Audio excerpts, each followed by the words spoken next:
পাকিস্তানে হামলা করেছে ভারত, পাল্টা জবাব দিয়েছে পাকিস্তান। এই হামলা পাল্টা হামলায় পাকিস্তানে নিহত হয়েছে ৮ জন আর ভারতে ৩ জন। এরই মধ্যে ১১ জনের প্রাণ চলে গেছে। এখন ভয় এই হামলা পাল্টা হামলা এখানেই শেষ হয় নাকি তা আরো বৃহত্তর রূপ নেয়। যদি এই লড়াই ভয়াবহতায় রূপ নেয়, একটি পূর্ণাঙ্গ যুদ্ধ শুরু হলে তাতে কে জিতবে, ভারত নাকি পাকিস্তান? কেননা দুদেশের হাতেই রয়েছে পারমাণবিক অস্ত্র। বিশ্ববাসী সেই আশঙ্কায় উদ্বিগ্ন।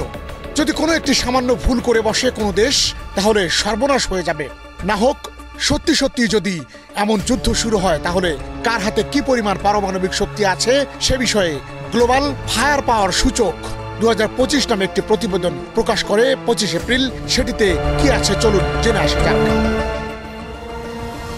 সেই সূচক অনুযায়ী 60টিরও বেশি বিষয়, যেমন জনশক্তি, সামরিক সরঞ্জাম, অর্থনৈতিক ও ভৌগোলিক অবস্থা ইত্যাদির উপর ভিত্তি করে 145টি দেশকে মূল্যায়ন করা হয়েছে। তাতে সামগ্রিক র্যাঙ্কিংয়ে ভারত বিশ্বের 4র্থ অবস্থানে। তাদের সক্ষমতা সূচকের স্কোর 0.1184। কম স্কোর মানে বেশি শক্তিশালী সেনাবাহিনী।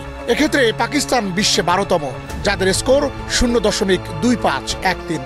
ভারতের এই অবস্থান দেশটির বৃহৎ জনসংখ্যা, বৃহত্তর প্রতিরক্ষা বাজেট এবং বিস্তৃত পরিসরের সামরিক সম্পদের প্রতিফলন। অন্যদিকে পাকিস্তান ছোট অর্থনীতির কারণে নানা সীমাবদ্ধতা ও বৈদেশিক সরবরাহকারী, বিশেষ করে চীনের উপর নির্ভরশীলতা সত্ত্বেও ভারতকে মোকাবিলায় কৌশলগত বিষয়গুলো মনোযোগী। প্রচলিত যুদ্ধে জনবল একটি গুরুত্বপূর্ণ বিষয়। ভারত ও পাকিস্তানের জন্যও তা বিশেষ গুরুত্বপূর্ণ, কারণ বিশাল জনসংখ্যা ও স্থলবাহিনীর উপর উভয় দেশেরই নির্ভরতা রয়েছে। ভারতের জনসংখ্যা 140 কোটি, যা বিশ্বে দ্বিতীয়। সক্রিয় জনশক্তি 66 কোটি 20 লাখ। সক্রিয় সেনা 14,60,000। রিজার্ভ সেনা 11,60,000, যা বিশ্বে সপ্তম। আধা সামরিক বাহিনীর সদস্য 25,30,000। মোট সামরিক জনবল 51 লাখ। অন্যদিকে পাকিস্তানের জনসংখ্যা 25 কোটি 20 লাখ, যা বিশ্বে পঞ্চম। সক্রিয় জনবল রয়েছে 10 কোটি 80 লাখ। সক্রিয় সেনা 6,54,000। রিজার্ভ সেনা 6,50,000। আধা সামরিক বাহিনীর সদস্য জিএফপিতে স্পষ্টভাবে পরিমাপ করা হয়নি, তবে এ সংখ্যা উল্লেখযোগ্য রেঞ্জার্স ও ফ্রন্টিয়ার কোর সহ। মোট সামরিক শক্তি 17 লাখ। সক্রিয়, রিজার্ভ ও আধা সামরিক মিলিয়ে। পাকিস্তানের পারমাণবিক অস্ত্রের সংখ্যা 140 থেকে 150টি। এদিক থেকে পাকিস্তানের সক্ষমতা ভারতের চেয়ে বেশি। ডেলিভারি সিস্টেমের মধ্যে আছে শাহিন 2-3 ব্যালিস্টিক ক্ষেপণাস্ত্র, F-16 যুদ্ধবিমান, বাবর ক্রুজ ক্ষেপণাস্ত্র। পারমাণবিক অস্ত্র ব্যবহারের ক্ষেত্রে দেশটি ফুল স্পেকট্রাম ডেটারেন্স নীতি অনুসরণের পক্ষপাতী। এ নীতিতে যুদ্ধক্ষেত্রে দেশটি প্রয়োজনে আগেভাগে পারমাণবিক অস্ত্র ব্যবহার করতে পারে। ভারতের প্রতিরক্ষা বাজেট $7,900 কোটি। এটি জিডিপির 2.1%। এ ব্যয় পূর্ববর্তী বছরের তুলনায় 9.5% বেশি। চলতি বছরে পাকিস্তানের বাজেট 1,000 থেকে $1,200 কোটি। অর্থনৈতিক সংকটের কারণে শীর্ষ দেশের তালিকায় পাকিস্তান নেই। এ ব্যয় জিডিপির 3.6%। বৈদেশিক সামরিক সহায়তা $10 কোটি। ভারতের প্রতিরক্ষা বাজেট পাকিস্তানের 6 থেকে 8 গুণ। এ বিপুল প্রতিরক্ষা ব্যয় ভারতের সামরিক খাতে প্রযুক্তি ও অবকাঠামোগত এবং জনশক্তির আধুনিকরণের আরও বেশি বিনিয়োগ করার ক্ষেত্রে সহায়ক হচ্ছে। পাকিস্তান বাজেট সংকটে ভুগলেও চীনের সহায়তা এটিকে সামলে দিচ্ছে। পাকিস্তানের সামরিক ব্যয়ের বড় অংশ ব্যয় হয় বৃহৎ সেনাবাহিনী ও পারমাণবিক অস্ত্রের সুরক্ষায়। স্থলবাহিনী। ভারত পাকিস্তান সংঘাতের কেন্দ্রবিন্দুতে রয়েছে স্থলবাহিনী। দেশ দুটির মধ্যে 3,323 কিলোমিটার দীর্ঘ সীমান্ত। দুদেশের মধ্যে 1947, 65, 99 সালে প্রচলিত ঘটনার যুদ্ধের ইতিহাস রয়েছে। ভারতের ট্যাঙ্ক 4,614টি, সাজোয়াজান 1,51,248টি, কামান 9,719টি। বিশেষ বাহিনীর মধ্যে আছে প্যারা SF, ঘাতক ফোর্স, MARCOS। পাকিস্তানের ট্যাঙ্ক 3,742টি, সাজোয়াজান 50,000, কামান 4,472টি। বিশেষ বাহিনীর মধ্যে আছে স্পেশাল সার্ভিস গ্রুপ বা SSG নৌ ও স্পেশাল সার্ভিস উইং। এগুলো আকারে তুলনামূলক ছোট হলেও সমীহ করার মতো। ট্যাঙ্ক, সশস্ত্র যান ও কামানের সংখ্যাগত দিক থেকে সুবিধাজনক অবস্থানে রয়েছে ভারত। পাকিস্তানেরও ট্যাঙ্ক বহর প্রতিযোগিতামূলক। এ বহর চীনের VT-4 এর মাধ্যমে আধুনিকায়ন করা। রয়েছে M113 ও আল ফাহাদের মতো বৈচিত্র্যপূর্ণ নানা স্থল সরঞ্জাম।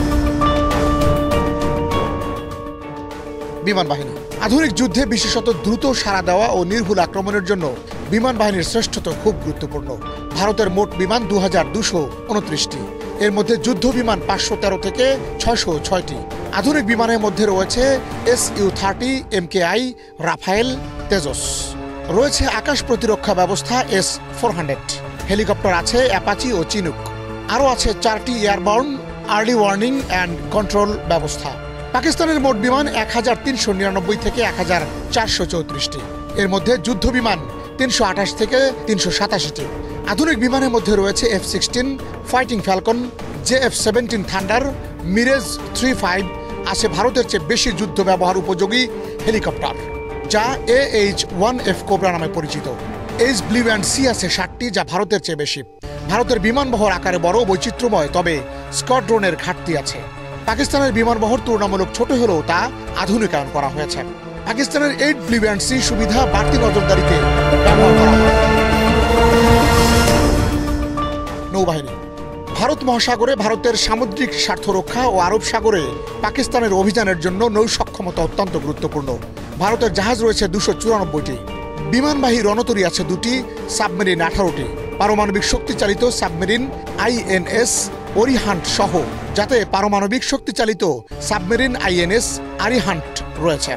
ডেস্ট্রয়ার রয়েছে 13টি, ফ্রিগেট 14টি, পেট্রোল নৌযান 106টি, যুদ্ধে ব্যবহারের উপযোগী বিমান 75টি। নৌবাহিনীর সদস্য সংখ্যা 67,700।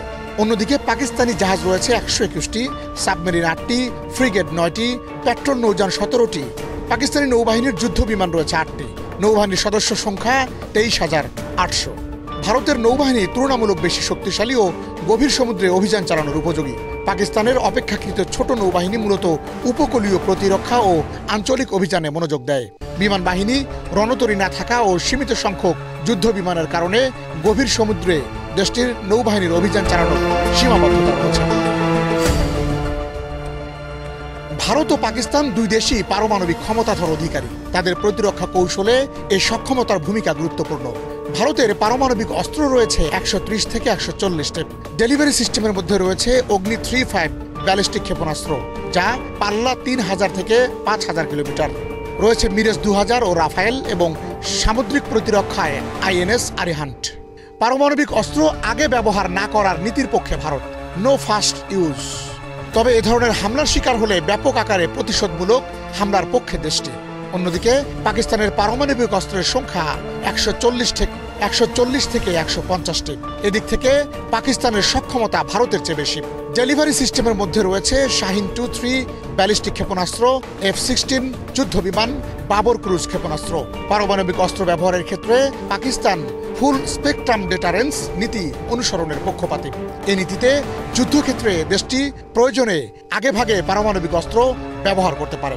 সুতরাং ভারত পাকিস্তান যুদ্ধ নিয়ে এরই মধ্যে টনক নড়েছে বিশ্ব নেতাদের। যদি পারমাণবিক অস্ত্র সত্যি পাকিস্তান ব্যবহার করে, সেক্ষেত্রে হুমকির মুখে পড়বে গোটা পৃথিবী।